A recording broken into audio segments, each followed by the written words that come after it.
मैं कह रही हूं कि तुम्हारे सामने जो भी प्रश्न है उन प्रश्नों को तुम अचेतन में छोड़ो, वो मेरे पैर में बह रहा है।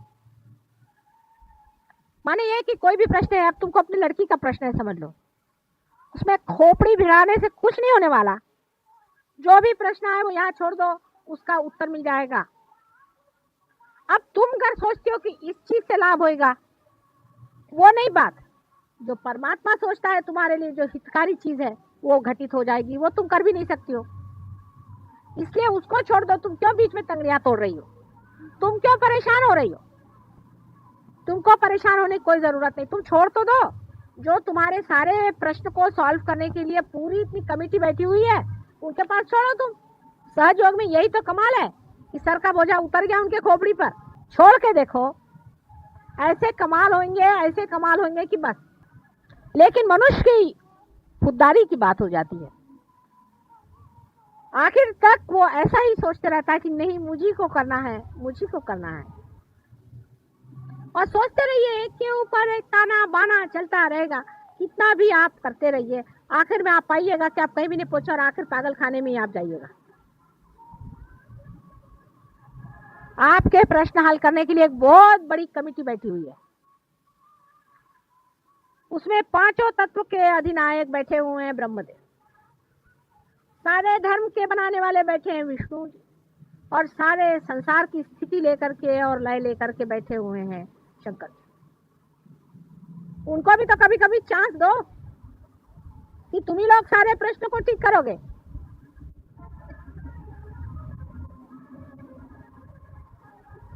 और जैसे ही आप निर्विचार में होना शुरू कर देंगे, आप देखिएगा आपके अंदर ये तीनों ही शक्तियां अपने आप बन जाएंगी, अपने आप सुलझ जाएंगी। धर्म, अर्थ और काम, बिल्कुल वो ठीक से अपने अपनी जगह बैठ जाएगी। निर्विचारिता में रहने से आपके अंदर के जो प्रश्न हैं उसमें कॉस्मिक चेंज आता है। एक कोई अंदरूनी घटना घटित होती है, उसके सूत्र पे घटना होती है। जैसे एक आदमी समझ लीजिए शराब पी रहा है, मिसाल की तौर, वो मेरे पास आता है, माता जी ये शराब पीता है, इसको शराब छुड़ाओ। उसकी कुंडलिनी जागृत करते ही उसके अंदर की कॉस्मिक दशा ऐसी हो जाती है कि वो शराब पीता है तो उसको उल्टी होती है।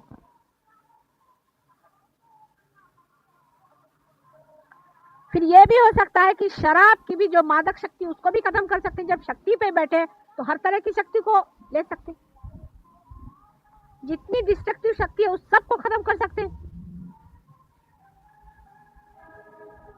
लेकिन आप जो ये अपने छोटे से दिमाग से हर एक चीज को सुलझाने का प्रयत्न करते हैं, उसी में गड़बड़ हो जाता है। बिल्कुल निर्विचार, मेरे पैर पे भी लोग रहते हैं तो भी वो विचार में रहते हैं।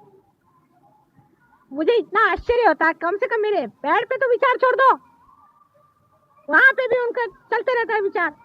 मैं कोशिश कर रही हूँ, हाथ पर चला रही हूँ, ये कर रही हूँ, सारा तांडव नृत्य हो रहा है और ये लोग इधर विचार ही कर रहे हैं।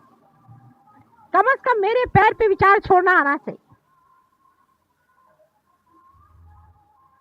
फिर धीरे धीरे ये आदत बनते जाएगी निर्विचारिता की। बस एक छोटी सी चीज है कि निर्विचार में रहना सीखो। कोई सा भी आपका प्रश्न हो, निर्विचार में रहो। ऐसे मैं आपको सुझाव देती रहती हूँ, आपका ये चक्र क्यों पकड़ता है, वो चक्र क्यों पकड़ता है, छोटी छोटी बातें हैं, उसको समझ लेना चाहिए। आपका शरीर ठीक रखो, मन ठीक रखो। मन की भी बहुत सारी बीमारियां होती हैं। औरतों को बीमारी होती है कि आदमियों के पीछे में मरो, खास करके आदमियों को और बीमारियां होती हैं। मन की अनेक बीमारियां होती हैं।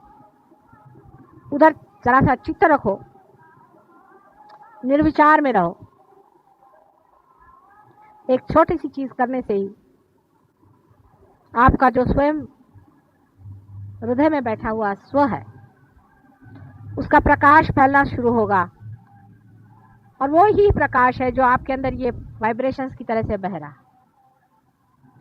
ये आपके अंदर बसा हुआ परमात्मा का जो अंश है, स्व,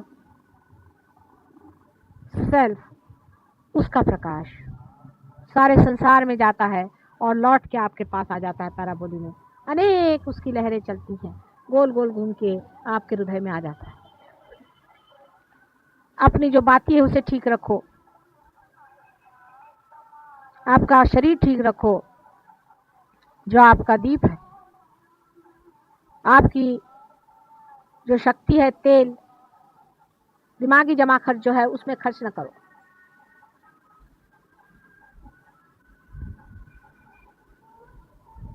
लौ को सीधे लगाओ, जो लौ के ऊपर का हिस्सा है उसको मां से चिपका लो, उसके पैर में बांध दो, सीधी की सीधी लौ निर्विचारता में निर्भीकता से जलती है। और जब ऐसा आदमी कहीं खड़ा होगा तो उसकी तेजस्विता देखकर लोग कहेंगे कि भाई तुम्हारे गुरु कौन है,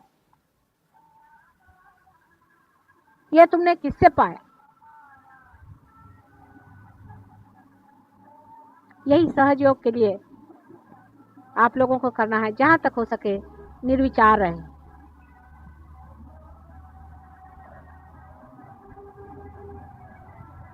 हम तो धक्का दे ही रहे हैं कुंडलिनी को, आपको भी वहां रखने का कोशिश कर रहे हैं। आप भी जरा कोशिश करें, कोई विचार नहीं आना है। और अपना माथा किसी के आगे मत झुकाना, याद रखना, किसी के आगे जाकर माथा नहीं झुकाना है, कोई भी हो। बहुत से लोग सहयोगी के आगे माथे झुकाते मैंने देखा है। ऐसा फालतू की बातें करने की जरूरत नहीं।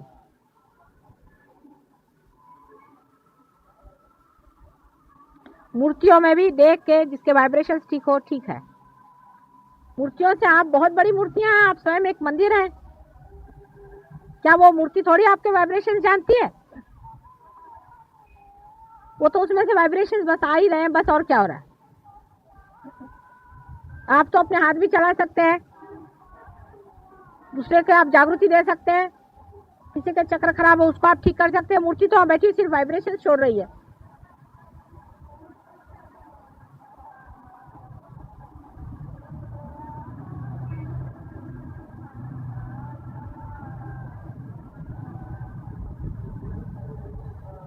सहयोग में बंबई सेंटर में बहुत काम हुआ है, इसमें कोई शक नहीं, और लोगों ने बहुत अपने को ऊंचा उठा लिया है। और वैसे भी महाराष्ट्र में बहुत काम हुआ है। एक छोटे से गांव में, राहुरी में बहुत काम हुआ है।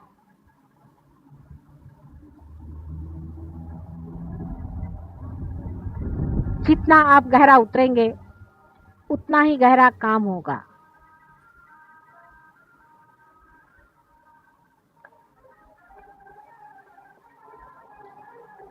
अपने को बहुत ज्यादा लोग नहीं चाहिए, थोड़े ही लोगों से काम बन जाएगा, लेकिन जो भी हो वो पक्के हो।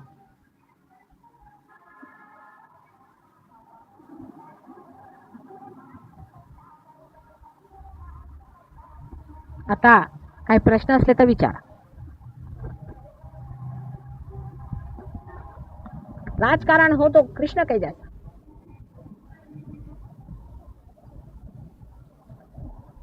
जिस राजकारण के कारण संसार का हित हो वही राजकारण एक सहयोगी पे कराते हैं। यानी कैसे? मैं करती हूं, आप लोगों को पता नहीं राजकारण।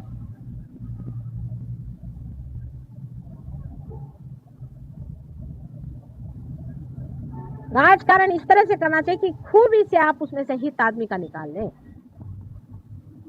होशियारी से उसकी जो अच्छाइयां है उसको उठा ले। सीधे हाथ से तो आप लोग लेने वाले नहीं, तो उस पे कुछ चॉकलेट चढ़ा करके आपके मुंह में दे दिया।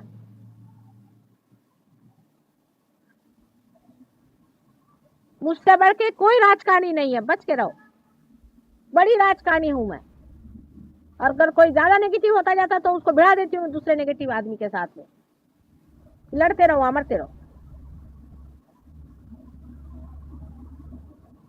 लेकिन मेरा जो राजकारण है वो तुम्हारे हित के लिए, क्योंकि सीधे रास्ते आने नहीं वाले, तो राजकारण खेलना पड़ता है, फिर अंत में आते हैं। लेकिन विजडम किस चीज में? कि हम अपना अच्छा देखें, हम अपने अच्छे का सोचें, हम अपना हित सोचें। ये हित की गंगा बह रही है। दूसरी नेगेटिविटी आदमी में किस तरह से आती है, अपनी तरफ नजर रखें। पहले नेगेटिविटी में हम किससे ज्यादा दोस्ती करते हैं, हम किससे ज्यादा मिलते हैं, मिलना बंद करिए, फौरन बंद करिए।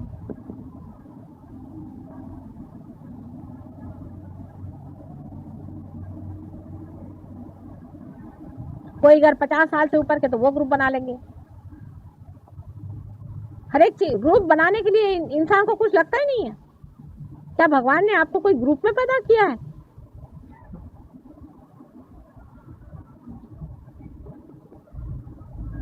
अभी तो इंटरनेशनल लेवल पे उतरने की बात है,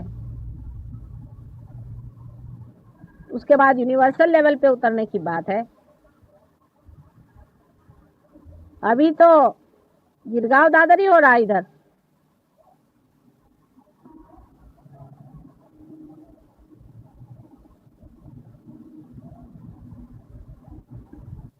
तो एक बड़ा भारी हम लोगों का जो दुश्मन है वो है राजकारण, जो हमारे अंदर बैठा हुआ एक दुश्मन है हमारा बहुत बड़ा। काम क्रोध मद मत्सर वगैरह तो वो तो बहुत साफ है, लेकिन ये चोरी छुपे बैठे हुए अपने अंदर मन में एक बड़े दुष्ट जीव है जिसका नाम है राजकारणी स्वभाव। तो अपने से कहना चाहिए, ओ मिस्टर राजकारणी जरा चुप रहिए, आप हमको मत पट्टी पढ़ाइए।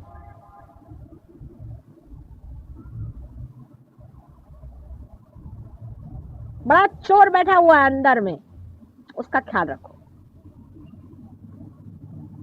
दूसरी नेगेटिविटी कैसी आती है कि हम मिस आइडेंटिफाइड हैं किसी चीज से, माने ये कि हम कहें क्या, यहाँ तक कि हम हिंदुस्तानी हैं।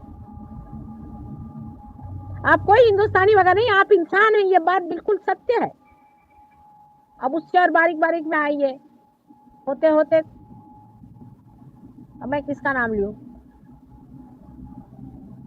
कि हम उस गणपति के पास में रहने वाले हैं, या उसकी जो मिट्टी है वो हमारे फलाने गांव से आती, तो हम सब एक।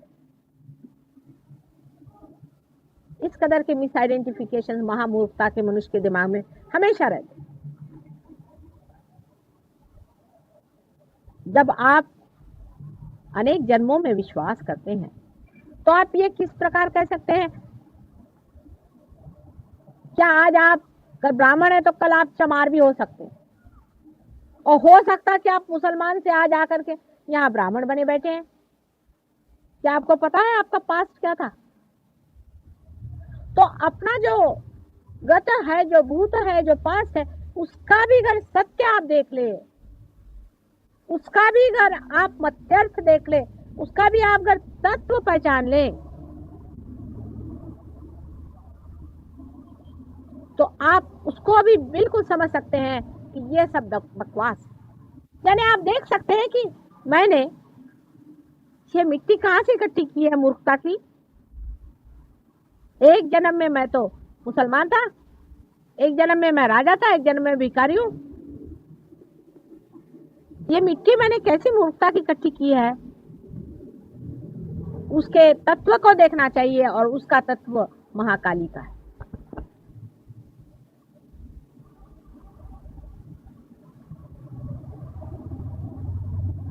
उसका तत्व महाकाली का है। अगर उसको आपने समझ लिया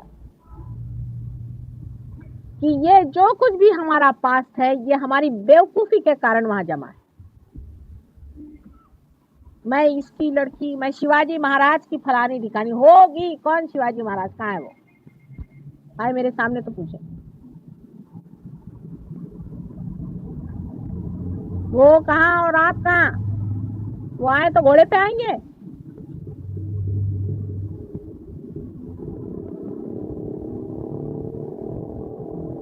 हम यहाँ के ब्राह्मण आए हैं, हम वहां के वो आए हुए हैं, पोप साहब हम फलाने आए हुए हैं। ये सब मिस आइडेंटिफिकेशन इस जन्म के भी बहुत सारे, ये भी एक तरह से पास ही है, क्योंकि इस मोमेंट में तो नहीं है, इस समय तो नहीं है। इस समय ये आइडेंटिफिकेशन, इस समय में आप क्या है? एक ही तत्व है कि आप सब मेरे बेटे हैं, इसके सिवा और कोई सत्य नहीं। सबको मैंने अपने सहस्त्रार से जन्म दिया है, इसके अलावा दूसरा कोई भी सत्य नहीं। यही एक सबसे बड़ा महान सत्य है, इसे शिरोधार्य करें। जो इसको नहीं शिरोधार्य करता वो कभी भी सहज योगी ऊंचा उठ नहीं सकता है, वो दूसरों को हमेशा खींचता रहेगा। अपनी नेगेटिविटी से दूसरों को खींचता रहेगा। वो अपने को बहुत अक्लमंद समझे, कुछ भी समझे, लेकिन उसको जानना चाहिए कि न तो वो खुद उठ रहा है न तो दूसरों को उठने दे।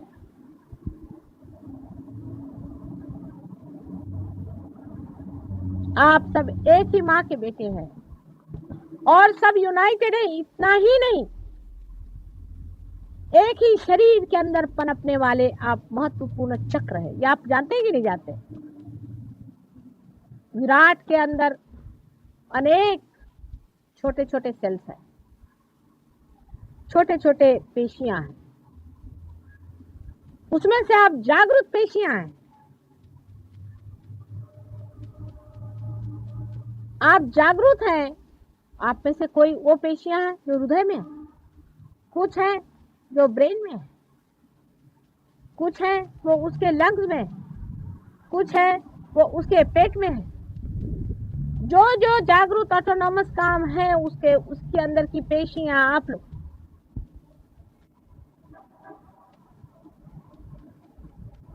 आप बहुत महत्वपूर्ण है। इस चीज का आइडेंटिफिकेशन तादाद में आप में नहीं। आप ऐसे तो बहुत महत्वपूर्ण बनते हैं, हम ये हैं वो हैं वो हैं, हमारे लिए क्या है? आप धूल के बराबर हैं। लेकिन इन रिलेशन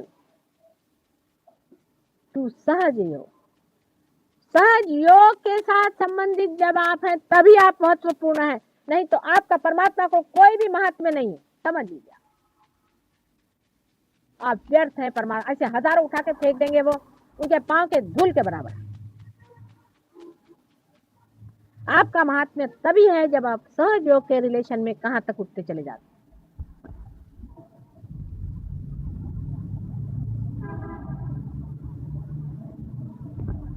हिंदुस्तानी आदमी के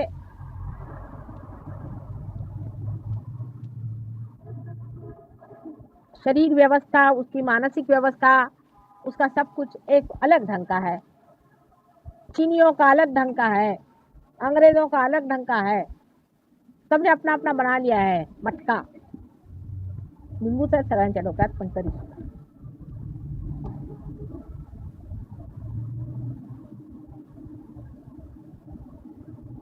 सबने अपने अपने मटके बना लिए। किसी का कैसा शेप है, किसी का कैसा शेप है, उसमें कोई हर्ष की बात तो होनी नहीं चाहिए। लेकिन उसके अंदर का माल मसाला भी एक विशेष रहता है। जैसे आप मराठी घर में जाओ तो वहां अलग तरह की फोड़नी देते हैं, यूपी में जाओ तो वहां अलग तरह का। घरोघर मातीच्या चुली असल्या तरी सुद्धा हर एक का अलग अलग फर्क फर्क तमाशा बना के रखा।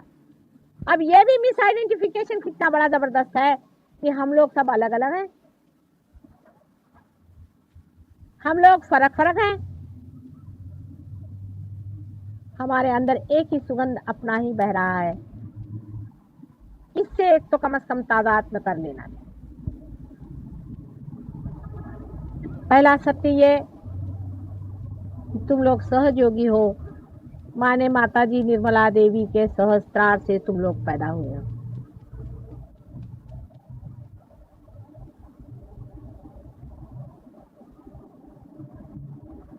और दूसरा सत्य ये कि तुम सत्य से ही तादात्म्य कर सकते हो, असत्य से नहीं। जैसे ही तुमने क्या, तुम्हारे वाइब्रेशंस बंद हो जाएंगे। अगर तुम मुझे भी कहो कि माँ तुम ये करती हो तो अच्छा भाई करते हैं, क्योंकि हम ही जब सब करते हैं तो ये भी करते हैं, उसकी भी रिस्पॉन्सिबिलिटी हमें लेनी चाहिए। पर तुमने भी तो कोई खराबी की है अपनी। हम जो बात कह रहे हैं उस तरह से चलो तो सब ठीक होने वाला है। इसलिए जितनी भी इस तरह की गलत धारणाएं हैं उसको बैठ करके लिख करके कि मेरे खोपड़ी में ये आया हुआ है फलानी जगह से, क्योंकि मेरी माँ ने ये पढ़ाया था, क्योंकि मुझे स्कूल में ये पढ़ाया गया, फिर मेरे देश में ऐसा पढ़ाया गया, ये सब गलत बातें मुझे निकाल देनी।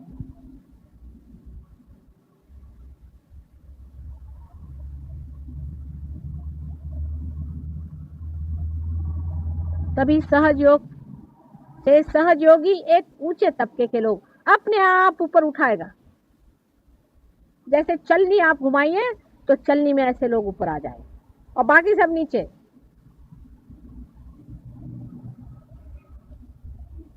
परमात्मा से एकात्मता में, प्रभु परमेश्वर से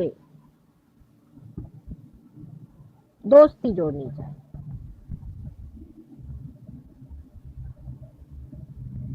उसके सर्वशक्तिमान स्वरूप में एकाकार होना चाहिए।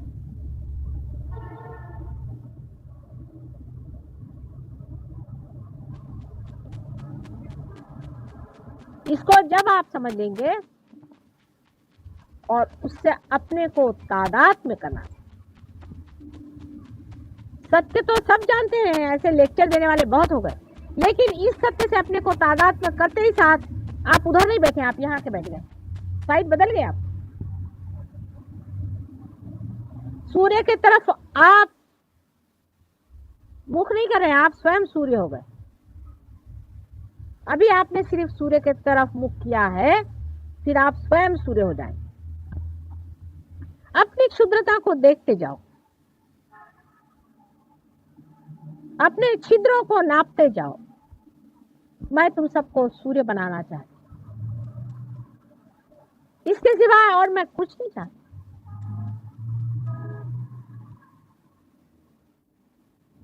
जो लोग अभी तक इस चीज को नहीं समझ पाए हैं और जान नहीं पाए हैं, वो छोटी दृष्टि के हैं, उनमें वो विशालता नहीं आ पाई।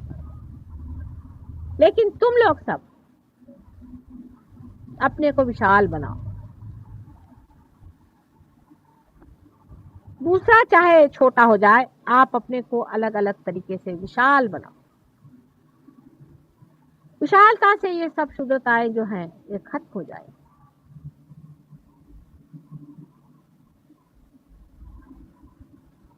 अपने और दृष्टि करते वक्त अपने अंदर के दोष देखने पर अपने को कोई कंडेम करने की जरूरत नहीं है, अपने को बुरा मानने की जरूरत नहीं है, क्योंकि वो भी एक तरीका भागने का है। ये बड़ा भारी अपने से भागने का तरीका बनाया मनुष्य ने, ये मैं समझ गई। अब उसका ऐसा तरीका है कि उसने ऐसा कह दिया कि साहब हाँ मैं तो हूं ही खराब, माता जी मैं बहुत खराब आदमी हूं, बस ये तो बेशर्म हो गया।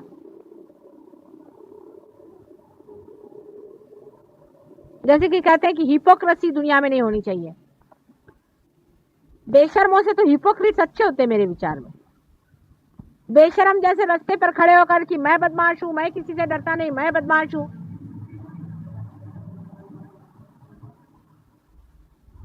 तो सभी बेशर्म हो गए उसके साथ में। इससे बेशर्मी बढ़ेगी, हिपोक्रेसी से कम बढ़ेगा नहीं मामला। बीच का रास्ता है। अपने दोषों को देखो और जैसे बदन में कलंक लगा है उसको पोंछ दो। उसका बखान भी करने की मेरे पास कोई जरूरत नहीं। ये तुम्हारा, तुम्हारे अंदर, तुम्हारे साथ तुम्हारा मामला है। तुम अपने को ठीक कर लो, ये तुम्हारा अपना प्राइवेट मामला है। जब तक वो मेरी नजर में नहीं आता मैं भी उसमें नहीं कहती, नजर आने पर भी मैं नहीं कहती हूँ, बहुत देर तक मैं रुकी ही रहती हूँ। हाँ, लेकिन जब वो बहुत ही मारक हो जाता है, जब उसे सहयोगी पे हाथ आने लग जाता है, दूसरों में नुकसान होने लगता है, तब मैं किसी को कहती भाई देखो तुम ऐसा नहीं करो।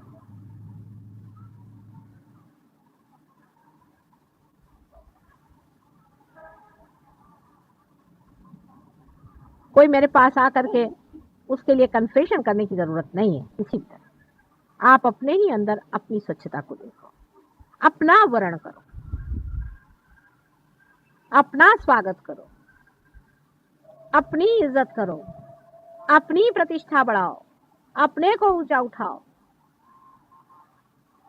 अपना गौरव करो, गौरव करने योग्य बनो। जो भी तुम कर रहे हो उससे तुम्हारा क्या गौरव हो गया, या तुम्हारी बुराई होगी, ये तुम खुद समझ सकते हो। इतनी अकल हर एक आदमी में। लेकिन अब कोई भी चीज ऐसी नहीं करो जिससे तुम्हें गौरव छोड़ना पड़े। अंधेरे में, कलयुग के घोर अंधेरे में तारे बनके तुम्हें ही चमकना है। जितना अंधेरा गहनतम है, उसी में तुम्हें तारे बनके चमकना है। तुम ही मार्गदर्शन करने वाले हो संसार। हम क्या मार्गदर्शन कर सकते हैं, क्योंकि हमने न कोई मार्ग चला है और ना हम कहीं पहुंचे हैं। हम जहां हैं वहीं है, वहीं रहते हैं। लेकिन तुम लोग मार्ग न करके आए हो, तुम लोग उठे हो, तुम्हें लोग देखेंगे। हमारे लिए तो सब कहते हैं कि वो तो है ही सेंट, वो तो होली है, शीज होलीएस्ट ऑफ होली। उनका हमारा क्या मुकाबला। तुम्हारे ही तारे जगाने के हैं। अपनी शुद्रताओं को कम करो। एक दूसरे सहयोगियों को क्रिटिसाइज मत करो।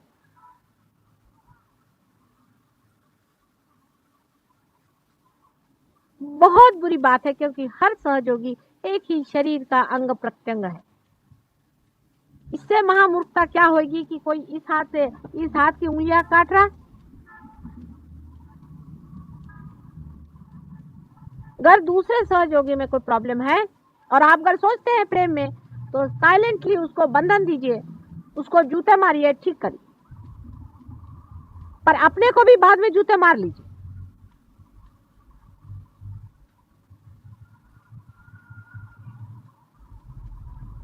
हालांकि ये जरूर बात है कि जो आप लोग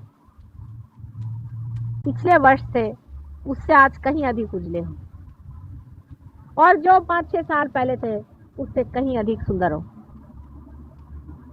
धीरे धीरे प्रगति तो हो ही रही है, कोई गिर नहीं रहा है।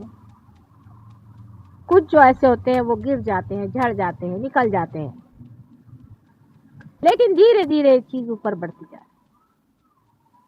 जितना आपका अपने ऊपर और हमारे ऊपर रहे, काम बन सकता है।